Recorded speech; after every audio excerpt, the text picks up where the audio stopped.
ቴሪ ኦንሪ የፕሪሚየር ሊግ የአሲስት ሪከርድን የያዘው 20ውንም በኦፕን ፕሌይ በማድረግ ነው የሚለው ውሸት ነው። ብሩኖ ፈርናንዴዝ የቴሪ ኦንሪን የ20 የፕሪሚየር ሊግ አሲስት ሪከርድ ለመጋራት ወይንም ደግሞ ለመብለጥ እየተጫወተ ነው። ነገር ግን ብዙዎች የብሩኖ ፈርናንዴዝን የአሲስት ሪከርድ ዲስክሬዲት ለማድረግ የሚያቀርቡት አንዱ መከራከሪያቸው ቴሪ ኦንሪ ከ20 አሲስቶቹ 20ውንም በኦፕን ፕሌይ ነው ያደረገው እያሉ ነው። ነገር ግን ያ ውሸት ነው።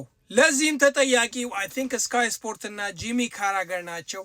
ብሩኖ ፈርናንዴዝ 16 አሲስት እያለ ይህንን ግራፊክስ አሳይተውን ነበረ። ቴሪ ኦንሪ በ2002-3 ዓመተ ምህረት ላይ 20 አሲስቶችን ሲያደርግ በኦፕን ፕሌይ 20 የጎል እድሎችን ፈጥሯል በሚል ነገር ግን ይህ ውሸት ነው። ቴሪ ኦንሪ ካስመዘገባቸው 20 አሲስቶች በኦፕን ፕሌይ ያስመዘገበው 18 ብቻ ነው። ሁለቱ ከኮርና የተገኙ ናቸው። ተናል ከማንቸስተር ሲቲ ጋር ሲጫወት በዚህ መልኩ ቴሪ ኦንሪ ከኮርና አሻምቶ ነው ፖል ካምቤል ያስቆጠረው።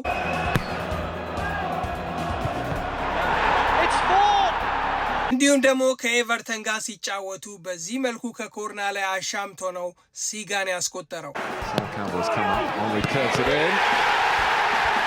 ይህንን ናሬቲቭ መፍጠር የቻለው አንድ ሰው ነው፣ ጂሚ ካራጋ ምን ያክል ከቴሪ ኦንሪ ጋር ቤስት ፍሬንድ እንደሆነ እንዲሁም ደግሞ አብሮ እንደሚሰራ እናውቃለን። ነገር ግን ኢቨን እሱ ቢፈልግ እንኳን የስካይ ስፖርት ዳይሬክተሮች ያንን ቪዲዮ አይተው ቴሪ ኦንሪ 20ውን ሳይሆን 18ቱን ነው ከሴት ፒስ ያስቆጠረው ብለው ማረም ነበረባቸው። ብሩኖ ስንመጣ ብሩኖ በዚህ ሲዝን ካስመዘገባቸው 19 አሲስቶች 4ቱ ብቻ ናቸው ከኮርና የተገኙት። ምንም እንኳን ሴት ፒስ የሚባለው ኮርና ብቻ ሳይሆን ቅጣት ምትም ቢሆን እንደምታዩት 4 ኳሶችን ብቻ ነው ከኮርና አሻምቶ አሲስ ማድረግ የቻለው። ስለዚህ የአርሰናል ደጋፊዎችም ሆነ እንዲሁም ደግሞ እነ ጂሚ ካራጋ የቴሪ ኦንሪ 20 የኦፕን ፕሌይ አሲስት የሚለውን ቱሪን አፋቸውን ከዚህ በኋላ መስማት አንፈልግም። ምንም እንኳን የቴሪ ኦንሪን 20 አሲስቶች አይቼ አብዛኞቹ ገራሚ ቢሆኑም የብሩኖ ፈርናንዴዝን በተመሳሳይ ምርጥ ናቸው።